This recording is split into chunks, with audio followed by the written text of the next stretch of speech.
is to look at a linear second order differential equation, y double prime minus 2y prime plus y equals 1 over t times e to the t.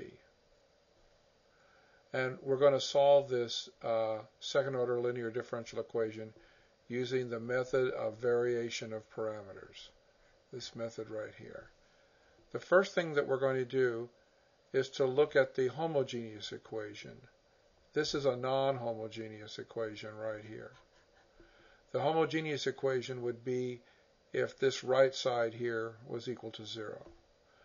So to do that, we solve for the characteristic equation, and you see that the similarity between the second derivative and r squared, the first derivative and minus 2r, and y here and 1.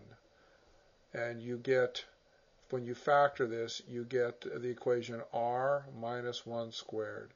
That's the characteristic equation of the homogeneous version of this second order linear differential equation.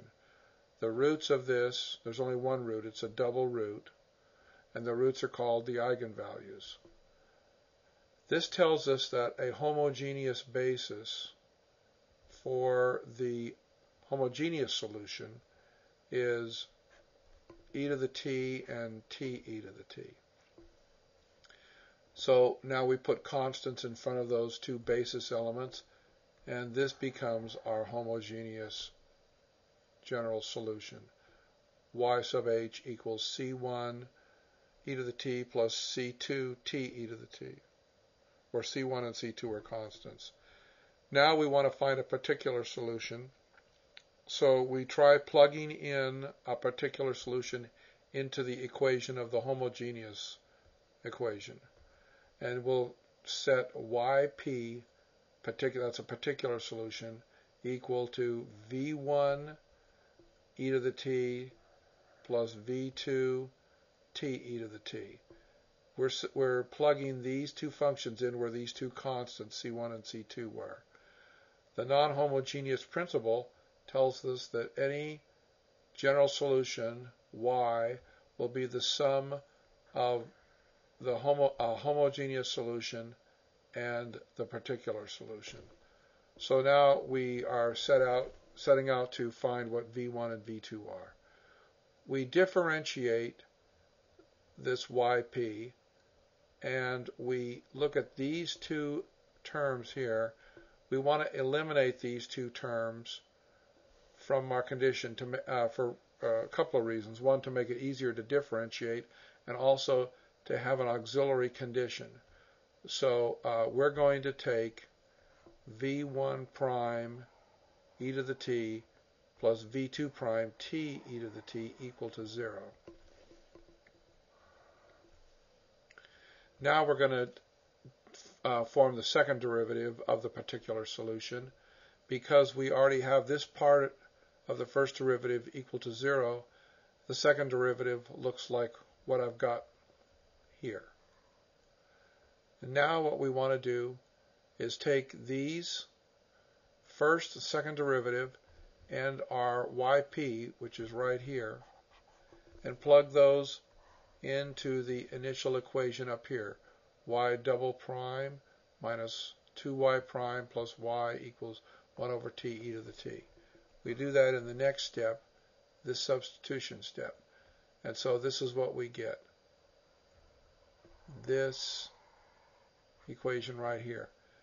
Now we rewrite this in linear algebra terms using a matrix and two vectors. And so if you examine step 8, step 9 is just saying that over again in linear algebra terms. So now we'll continue on to the next step.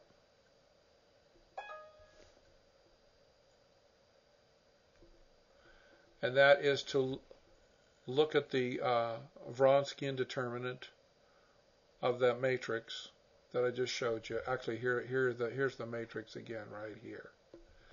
And that turns out to be e to the 2t, which is always different than 0.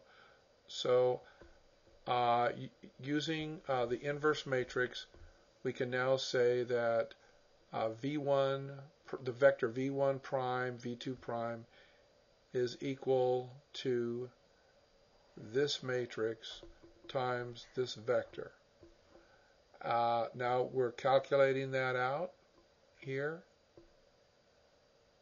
and continue on with it, and we end up with the vector -1, comma 1 over t. That tells us then that V1 prime equals -1 and V2 prime equals 1 over t. Now we integrate to find out what V1 and V2 are.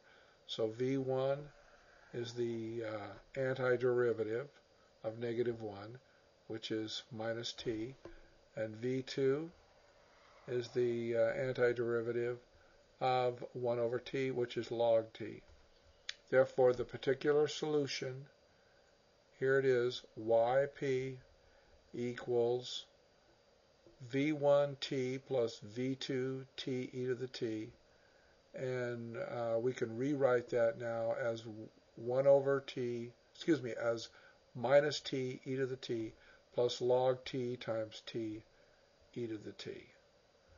Therefore, the general solution is the sum of the homogeneous solution and the particular solution, and here I'm writing them out. This is the homogeneous part right here. This is the particular part right here. Notice that at this step and this step we have the same terms. We have a C2 here and we have a -1 here. That all gets absorbed into this step right here, C2t e to the t. So this is the final solution of the general solution. Y equals C1 e to the t plus C2 t e to the t plus log t times t e to the t. And that's the end.